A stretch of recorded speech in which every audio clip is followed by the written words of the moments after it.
Mesdames, Mesdemoiselles et Messieurs, bonsoir à toutes et à tous, ou bonjour. Cela dépend de l'heure à laquelle vous recevez cette vidéoconférence de l'unique samouraï que je suis. Soyez encore une fois les bienvenus. Vous êtes sur votre tribune très adorée, la tribune d'éveil des consciences. Dès que vous êtes là, commencez par mettre les j'aime pour sécuriser la vidéoconférence et partagez-la, mais au maximum. Partagez la vidéoconférence au maximum. Alors, nous parlons de l'OTAN.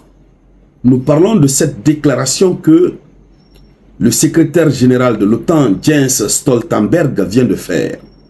Voici une déclaration qui pousse l'OTAN à avoir ses deux mains et ses deux pieds dans ce qui se passe dans la région de Koursk en Russie. Oui, vous savez, lorsque l'Ukraine-OTAN a pénétré le sol russe, Vladimir Poutine et autres avaient dit que évidemment l'OTAN était derrière ça. Et lorsqu'on parle de l'OTAN, on parle des États-Unis d'Amérique, de la Grande-Bretagne et tout ce qui s'ensuit. Mais ils avaient nié à leur manière. Mais cette déclaration que nous allons voir tout à l'heure vient confirmer que évidemment ils travaillent ensemble et que c'est ce qu'ils veulent d'ailleurs. Mais la question qu'on va se poser est celle de savoir: est-ce que l'OTAN pourra supporter les conséquences désastreuses des mesures de représailles que la Russie s'apprête à vouloir lancer? Ça, c'est la grosse question. Et donc, dans le cadre de cette vidéoconférence, chères dames, chers messieurs, c'est de cela que nous allons parler. Merci donc de partager la vidéoconférence au maximum. Partagez-la comme vous pouvez dans les groupes WhatsApp, Telegram, Messenger, partagez partout. Et surtout, n'oubliez pas de laisser beaucoup de commentaires. Si vous n'avez pas un avis spécifique, vous pouvez mettre en commentaire salut le samouraï.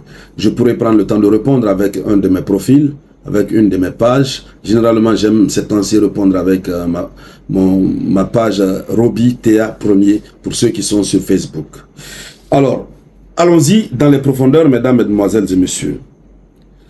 Dans sa première déclaration concernant l'opération des forces armées ukrainiennes dans la région de Koursk,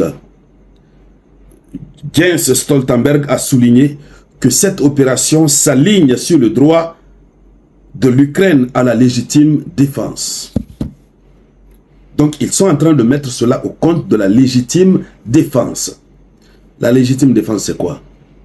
Tu me fais quelque chose, je paye pour moi. Tu me fais quelque chose, je paye pour moi. Alors, juridiquement parlant, selon le droit international, on se demande si cette situation est applicable en l'espèce. Est-ce que c'est applicable en l'espèce? On pourrait être tenté de dire oui. Évidemment que l'Ukraine se met dans une posture de légitime défense. Alors, si tel est le cas, ça devrait être l'Ukraine seule. L'OTAN, les États-Unis d'Amérique, la Pologne, la France et l'Allemagne cherchent quoi? Au sein des troupes soi-disant ukrainiennes qui sont sur le sol russe. That is the question. Allons-y dans les profondeurs. Vous avez Jens Stoltenberg, il dit ceci: les soldats, les chars et les bases russes sont des cibles légitimes en droit international. Et selon le droit international, ce droit ne se termine pas à la frontière avec la Russie. Donc, autrement dit, on est d'accord avec lui. Il dit que les chars, les soldats et les bases russes sont des cibles légitimes en droit international. Oui, ce sont des objectifs militaires. Il dit toujours que selon le droit international, le droit de l'Ukraine comment on a appelé ça tout à l'heure, de procéder à la légitime défense ne se limite pas à la frontière. Le droit de l'Ukraine de se défendre ne se limite pas à la frontière. Ça veut dire l'OTAN autorise. Ça veut dire que l'OTAN autorise l'Ukraine à aller dans les profondeurs, à frapper la Russie dans les profondeurs. Vous savez, ces institutions occidentales et ces pays occidentaux veulent autoriser l'Ukraine à toucher le sol russe en profondeur. Mais ils ne veulent pas le dire publiquement. Nous avons vu pour la Grande-Bretagne tout à l'heure. La Grande-Bretagne qui autorise en cachette l'Ukraine à toucher la Russie en profondeur. Oui, on demande à la Grande-Bretagne pourquoi tu ne veux pas le dire publiquement. La Grande-Bretagne dit mais parce que je n'ai pas trouvé un point d'entente, je n'ai pas trouvé un accord avec les États-Unis d'Amérique. Parce que une telle autorisation, il faudrait évidemment que les alliés soient d'accord. Que les alliés soient d'accord pour aller de concert. Là, au cas où il y a représailles, c'est tous les alliés qui vont... Voilà. Alors, voici, évidemment, ce que l'OTAN est en train de faire. Autrement dit, la Russie dit qu'elle prend note de ce que l'OTAN vient de dire. Oui, la Russie dit qu'elle prend note. Donc, l'OTAN est en train d'autoriser, puisque l'OTAN invoque le droit international. Alors, si l'OTAN autorise et que l'OTAN envoie ses instructeurs comme ils ont prévu, ça va être encore très compliqué. Ça risque d'être catastrophique. Ce conflit russo-ukrainien, finalement, on se demande quand est-ce que ça va prendre fin.